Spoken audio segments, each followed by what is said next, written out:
What's up, everyone? I hope you are all doing well. I am. I haven't been around recording videos lately. I've been pretty busy with everything else growing, and we've gotten a ton of rain. So the boxes or the pods that I've been pulling off have generally gone into boxes and sent around the country for some buddies that I owe a debt of gratitude for.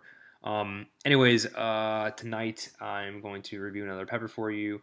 Uh, but before I do that, let me talk just briefly about Judy at Pepper Lover. I'm not one for plugs, and I'm not like, hey, go to pepperlover.com and buy all your seeds. But for real, go to pepperlover.com and buy her seeds. She's done a great job for me. Out of everything I got from her, I probably have 20 or 25 varieties that I'm growing specifically from Pepper Lover's seeds. And out of them all, I've only had two that have not grown true. And it was really 1.5 because the marugas didn't grow true. They're more scorpion. There's no bumps, and it's not traditionally maruga. It's no big deal. I have a plant from somebody else, anyways. And the 7-pot white, which I had two plants. One of them grew white, one of them grew red. So it really, come on, it's a cross. It probably reverted back to its natural. One of the parental genes or whatever the heck genetic stuff. Genetic science is red, whatever. Anyways, so I emailed her and I'm like, hey, just giving you a heads up. This is what happened. Just in case there was any mislabeling or if you've had any other claims, just something to look into. She's like, hey, I need to make it right. I'm like, you don't need to make it right because I've got 23 other plants that are growing perfectly as advertised. And to be honest with you, those two, the Maruga and the 7 White, were freebies from her, so I didn't buy them or anything. Anyways, she insisted, so what did she do? She sent me a bundle of peppers, always fun. So I got a bunch of varieties. Some of these I've never even tried before. I'm not growing, so it's great to get some stuff, especially for seed stock for the future. She sent me a Wicked Primo. Like, I'm gonna save seeds from this thing. This is like, look at the size of that tail. That's ridiculous. This is like 2 inches long because of this nasty tail. So I think this is the gnarliest Primo that I've seen. So I'm excited about this one. Gonna pull seeds from that later. She sent me two of these. These are Trinidad Scorpion Maruga Yellows. These are very, very, very cool and rare pods. At least from the vendors. You can get them in seed trades. Christopher Phillips from the THP grew them out. The seeds came from him to Judy, and I guess she grew them out, and they're really cool. I really wanted to try this one tonight, but I got a 7-pot orange. It looks more greenish, I guess, in the video, but trust me, it's orange. Like this green shirt, it's orange. I wish you could see it better, but it's definitely orange. Maybe in the shadows or something like that. Anyways, but it has a little cut in it, and so I want to try to eat it before it goes bad. It's still nice and firm, so I'm excited about this one. I'm gonna give it a shot. Give me a second to cut this thing open. I've talked for long enough, I think. Hopefully, it's good on the inside.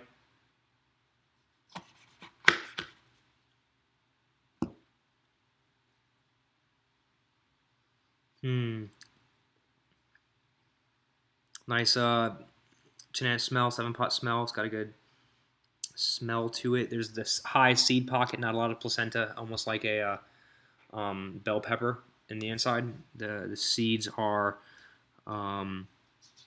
aligned with the placental rib, and there's a high pocket like you would see in a bell pepper. So I'm excited about this one. Let me take some of the seeds out. I'm definitely going to grow this one out. I mean, this is one that it's extremely rare from what I understand. Not many people are growing the 7 Orange, and Judy, I think, is one of the only vendors that has the seeds to it, at least right now. So next season we'll see, but at least right now it's good and going. So got this pull the seeds out. Got all nice placenta still in there. Not too many oils from what I see, but anyways, cheers. Very fruity off the bat. Like, it's really interesting because I figured it'd be more citrus. Very thick.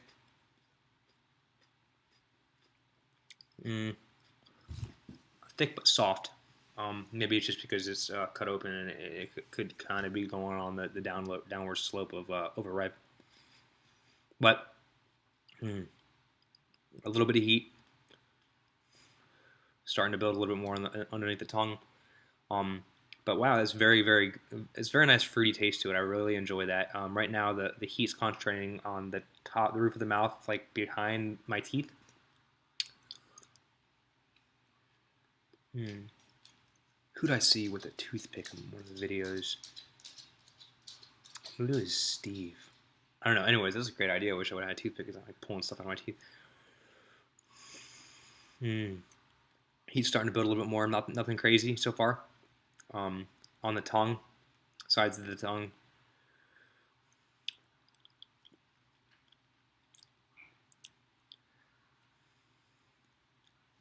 Underneath the tongue. Oh man, I forgot to finish my beer. Now it's gonna go warm. I can't drink that till the end. No real burn in the back of the throat. I mean, the entrance to the back of the throat is warm. When I breathe, I kind of feel the heat level. This is it's kind of building a little bit more every time I breathe. Every time the air rushes across my tongue, it just gets more warm or warmer. Sorry, my wife's gonna kill me. Grammar wise.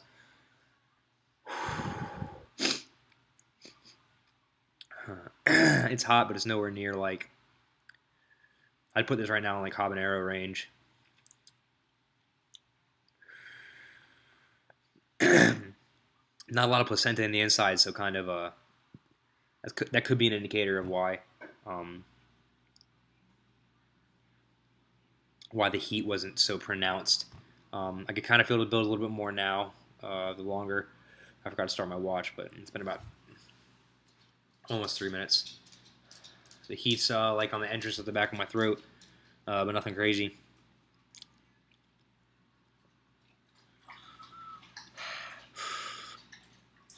Interesting, Bob. I mean, this is out of all the 7 pots I've ever tried, this is like the lowest. I mean, I've had crosses that are way lower than this. It's definitely warm, but it's nothing like to write home about.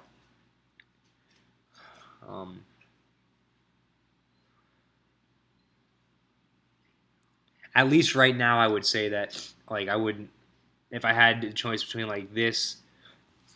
Okay, if you go off on like flavor versus heat, it's definitely a great pot. I mean, it's got an awesome flavor to it. It's thick. It will probably hold up to some good roasting. Like it would make a great sauce. So it would make great roasted on the grill. I mean, I'm still got heat on my tongue, but I'm telling you, I mean, it's not. I mean, low 100,000s, 3 maybe. Yeah. I mean, I've had habaneros that are hotter than this.